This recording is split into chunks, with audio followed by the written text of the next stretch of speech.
नमो नारायण। समाधि। सद्गुरुदेव श्री स्वामी शिवानंद जी महाराज।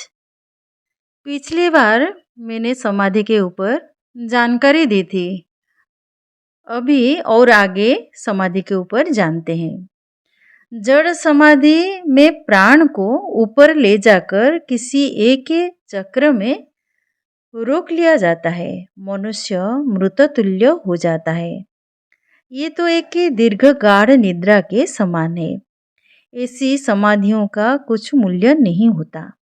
इससे वासनाएं और संस्कार पूर्ण रूप से दग्ध नहीं होते। इस समाधि में पूर्ण चेतना नहीं होती। ऐसी समाधि से लौटने के बाद मनुष्य अपने पुराने संस्कारों और वासनाओं से पूर्ण अपने को वही पुराना मनुष्य अनुभव करता है। उसको परम अंतर्ज्ञान की प्राप्ति नहीं होती।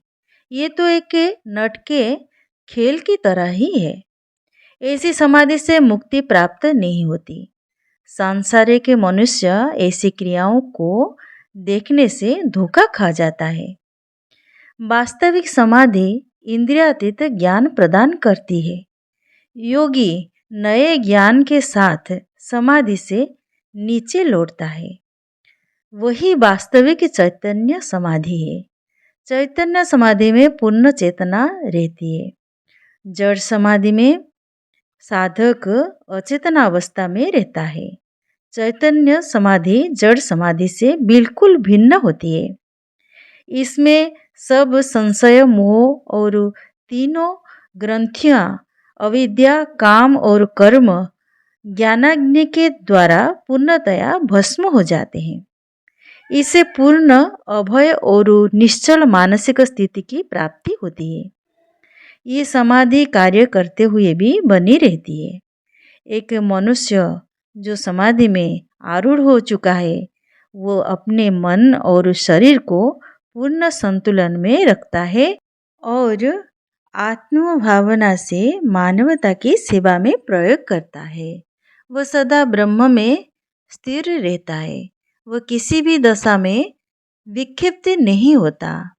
वो आत्मज्ञान के बल पर चट्टान की तरह स्थिर रहता है। सच्ची समाधि तो वही है जो कर्म और ध्यान में सम रहे।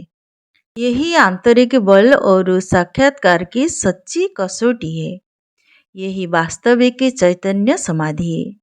जो समाधि पहाड़ों की गुफाओं में बैठकर ध्यान लगाने से प्राप्त होती है और कर्म क्षेत्र में विक्षिप्त हो जाती है, वो वास्तविक समाधि नहीं है। समाधि का अर्थ है मनोनाश अथवा मन का लीन होना। मन समाधि में बिल्कुल कार्य नहीं करता। ये ब्रह्म में लीन हो जाता है। यदि आप सचेत रहकर निद्रा को प्राप्त कर लें तो ये वास्तव में निद्रा नहीं अपितु समाधि ही है। ये निद्रा रहित सुषुप्ति है, जहाँ मन और इंद्रियां कार्य करना बिल्कुल बंद कर देते हैं और अज्ञान के आवरण को ज्ञानाग्नि द्वारा पूर्णतया नष्ट कर दिया जाता है। साधक मुक्ति का पूर्ण आनंद अनुभव करता है। समाधि में मानसिक तनाव नहीं रहता। पूर्ण शांति का अनुभव होता है। अखंड मानसिक स्थिरता होती है। समाधि में शुद्ध मन अपने स्रोत आत्मा में लीन हो जाता है और स्वयं आत्म स्वरूप हो जाता है। ये उसी प्रकार आत्मा का रूप धारण कर लेता है जैसे कर्पूर अग्नि का। ब्रह्म को जानना ब्रह्म ही हो जाना है। जब मन शुद्ध होकर समाधि में लीन होता है तो वो ब्रह्म ही हो जाता है। जब मन ब्रह्म में लीन हो जाता है तो ये संसार भी जो मन की ही रचना है ब्रह्म में लीन हो जाता है और ब्रह्म स्वरूप हो जाता है। समाधि में ना तो अंधकार होता है और ना ही ये शून्यावस्था है। ये तो सर्व प्रकाशमय है। इसमें शब्द स्पर्श और रूप आदि का अभाव हो जाता है। इसमें एकत्व का महान अनुभव होता है। यहाँ पर काल और कारण नहीं होते। यहाँ पर केवल अनंतता रहती है। आप सर्वद्रष्टा और सर्वशक्तिमान हो जाते हैं। आप सर्वविद अथवा सर्वज्ञ हो जाते हैं। आप सृष्टि के रहस्य को पूर्ण रूप से जान जाते हैं। आपको अमरत्व, परम ज्ञान और परमानंद की प्राप्ति हो जाती है। सब प्रकार का द्वैत यहाँ नष्ट हो जाता है। ना तो करता रहता है और ना कर्म। यहाँ पर ना साकार है ना निराकार। यहाँ पर ना ध्यान है और ना समाधि। ना द्वैत है ना अद्वैत। ना विक्षेप है ना एकाग्रता। ना यहाँ पर दिन है और ना रात। जब आप परम निर्विकल्प समाधि में स्थित हो जाते हैं तो देखने, सुनने, सूंघने, चखने और स्पर्श करने को यहाँ कुछ नहीं रहता। शरीर का भान नहीं रहता। पूर्ण ब्रह्म चेतना रहती है। यहाँ पर आत्मा के अतिरिक्त और कुछ नहीं रहता। जब मन तथा अहंकार नष्ट हो जाते हैं तभी ऐसा अनुभव प्राप्त होता है।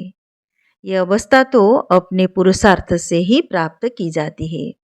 ये सीमा रहित, विभाग रहित अनंत सत्ता और शुद्ध चेतना का अनुभव है। जब इस अवस्था का अनुभव हो जाता है तो मन, कामनाएं, कर्म, सुख और दुख की भावनाएं पूर्णतया समाप्त हो जाती है।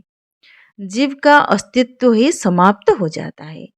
क्षुद्र मैं का नाश हो जाता है। मन जो विभिन्नता को उत्पन्न करता है वो अदृश्य हो जाता है। समाधि कैवल्य अथवा पुण्य मुक्ति प्रदान करती है। ये मोक्ष प्रदान करती है। ये योग की चरम सीमा है। ज्ञान की प्राप्ति से अज्ञान का नाश हो जाता है। मूल कारण अविद्या के नष्ट होने से अहंकार आदि भी नष्ट हो जाते हैं। योगी अब पूर्ण ज्ञान प्राप्त हो जाता है। भूत और भविष्य वर्तमान में लीन हो जाते हैं। सब कुछ अब है, सब कुछ यहाँ है। वो समय और उस स्थान का अतिक्रमण कर जाता है। समाधि के द्वारा ही मनुष्य अज्ञात को जान सकता है, अदृश्य को देख सकता है और असंभव को संभव कर सकता है।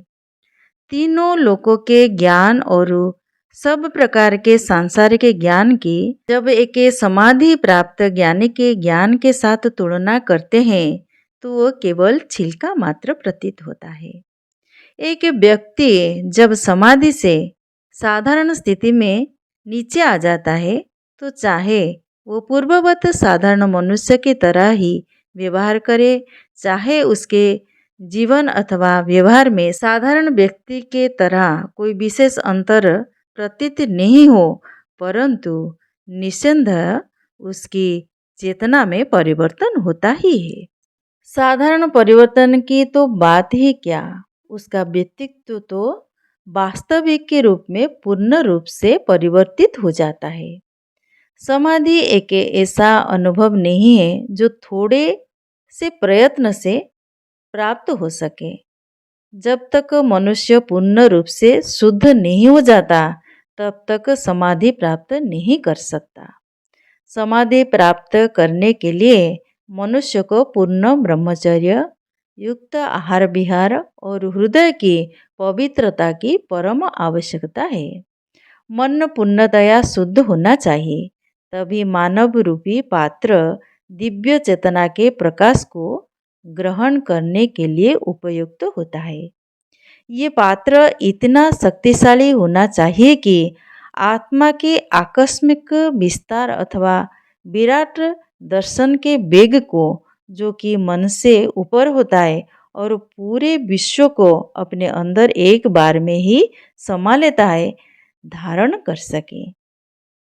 यदि आप उत्तम अधिकारी हैं, साधन चतुष्टय से संपन्न है, तीव्र वैराग्य और मुमुक्षुता से युक्त है, श्री शंकराचार्य अथवा भगवान श्री कृष्ण जैसे गुरु जो क्षत्रिय और ब्रह्मनिष्ठ हो से सहायता प्राप्त करते हैं तो आप क्षण में ही आत्म साक्षात्कार कर सकते हैं।